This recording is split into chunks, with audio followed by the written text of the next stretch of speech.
The sacred. Reconnecting with the sacred. Hello, this is Chris speaking, Shores of Infinity, with a video about what is the sacred and how to reconnect with it. The sacred is what makes you a living being, a human being, a part of this planet, a part of the world. The sacred is that which gives your life some meaning. Call it what you will, but the sacred is a very good term for it. Sacred is a term that comes from ancient pre-Socratic Greek philosophy and mystery, and has been reintroduced by people like Jung and Kingsley and Quinn and so on. You have been told that what makes you a human being is your mind.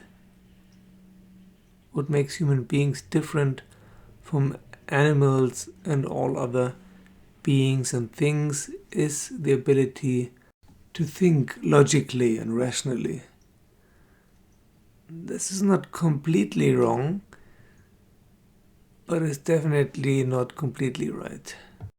There are several aspects which mark us as living human beings: movement, speech, thinking, emotions, many things. But to put the logical mind at number one, first place, highest priority, is part of our culture. It's not part of humanity, it's part of our culture. And has also led to destroying our environment, from which we are not inseparable, from which we are not independent.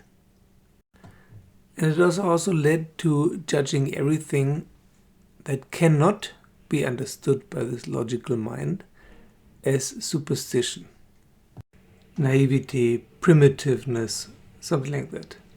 Definitely not something worth aspiring to.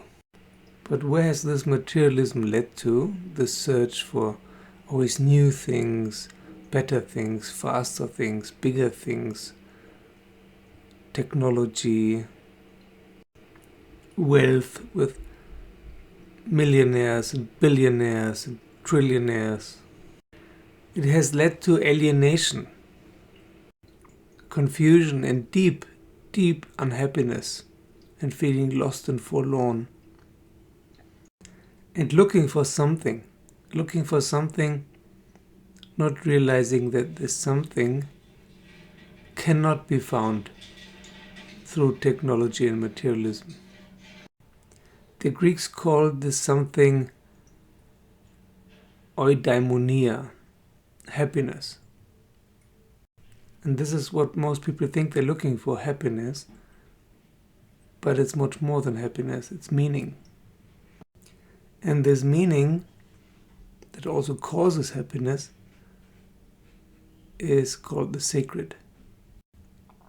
Meaning is partly what you assign as meaningful, but partly meaning is also inbuilt in the world, and meaning might not be the right word because it sounds again like a direction. Sounds like our delusion of evolution towards something higher and better. Meaning and evolution is just happening, not towards something higher and better, it's just happening. Just like time and space are happening, but not in a linear manner. It's just the way the world unfolds. It has to unfold in certain categories and criteria, and thus meaning, evolution, time, space, whatnot, they're all aspects or categories of this unfolding, but it's not a linear unfolding towards a certain goal, or at least not towards one goal, and also at least not towards a human goal. And we are not the pinnacle of God's creation. That's just nonsense that some religions want to teach us for some reason. Or let's rather say religious institutions. Just as political institutions want to teach you that you have to work your butt off until you're 65 or 67 or something, and then you can start enjoying your life when you're retired. That's one of the most stupid ideas ever invented, but the majority of all people buy into it. They live an unhappy life, hoping that when they're retired, they will suddenly lead a happy life. But there's no evidence of that. To the contrary, there's a lot of evidence that this is not happening, that this will not happen, and ask people who are retired if they're suddenly happy. Without the sacred, there is no happiness. And what is the sacred? The sacred is something that cannot be put into words. It's like the Tao and the Tao Te Ching. It cannot be put into words, but it can be experienced. For example, when you watch, while you are watching a sunset or sunrise, or the glittering of the sun on a lake or a river or the ocean, or northern lights, or a flock of birds taking flight. Many of those things that are just natural. They're simple, but have a very deep, deep beauty or inner peace. When this thing that is venerated so much, our mind, is quiet for a moment, then deep peace follows. And this is also something. It gives meaning and happiness and a feeling of the sacred. The sacred is not something that can be pointed out and then you can suddenly see it and understand it and then you have it. It's not something that you can possess. It's not something that you can find and say, okay, I have it now, it's mine. It will never be yours because you belong to it, not it belongs to you. You are part of the sacred. And that is something you can realize, not understand, but realize. And that will change your life in a very profound way. Internally. Externally it might look exactly the same, but internally it will change everything. Without the sacred there can only be unhappiness, or rebellion, or suicide, boredom, unfulfilled longing, whatever you want to call it. But you cannot be content. While with the sacred you can be content although you're not materially wealthy. And the sacred will teach you to follow your heart, to follow your intuition. To follow your heart is not your emotions are meant, but your intuition. The intuition is part of the sacred, and the sacred is part of the intuition. When you reconnect to the sacred, you will also reconnect and find again a way to live in the moment and do the right thing because it's the right thing, not because you're afraid of punishment or because you want some reward. Our minds and our emotions are actually like a trained animal, like a trained monkey or a trained dog, always looking for reward and punishment because that's how we grew up. That's how the school system is and so on. This can only lead to estrangement and alienation. And frankly, trauma. Because in our culture we are kind of forced to live in a way that is not the way human beings should live. Like living in a large city, for example. That's just not a way human beings should live. Just like animals should not be caged up. This must lead to unhappiness and sickness, both physical and psycho-emotional sickness and disease. This leads to minority complexes and megalomania, self-hatred, phobias, obsessive compulsive disorders, depression, mania, and whatever. And then we wonder, how did it get so far? How did I get so far? How did I get to this place where I live an unhappy life and I have the feeling I'm stuck here. I can't change it anymore.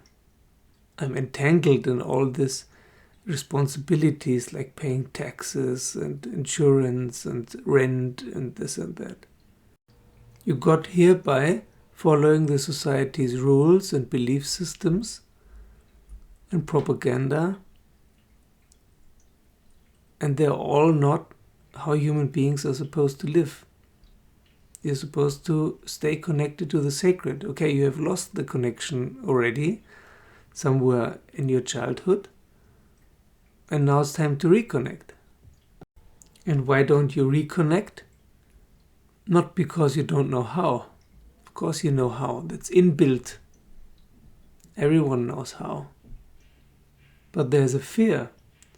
There's a fear this might be a painful process, which it often is, and a fear that it might reveal that you wasted a large part of your life up till now, which is partly true and partly not true. Of course, it's not wasted. You have learned something. No part of the journey is wasted, but it's time to come home. There's no point in not coming home because you're afraid that someone will tell you once you arrive home that you wasted all this time. No, no one will tell you that. You will be welcome home. You're allowed to come home. With open arms, the planet is waiting for you to come home and experience its sacredness again. And this is also part of enlightenment, of real spirituality. Now, our culture is more or less based on fake it until you make it.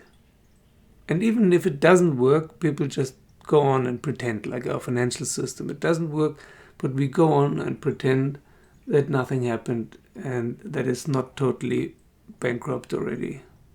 Same with climate change and deforestation of the Amazon and whatnot. All the same. Fake it until you make it, or eyes wide shut. In spirituality, this is called spiritual bypassing.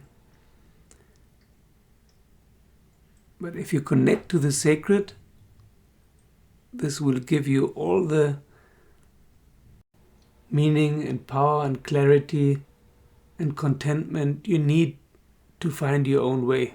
You still have to find your own way, but it's based on the sacred of the planet which you are part of. And to find it and to reconnect, you have to start trusting yourself and start trusting the planet and the universe. And to trust, you have to surrender. You basically have to learn how to be a human being again. It's like after having an accident, some people have to learn how to walk again or talk again. This is the same thing.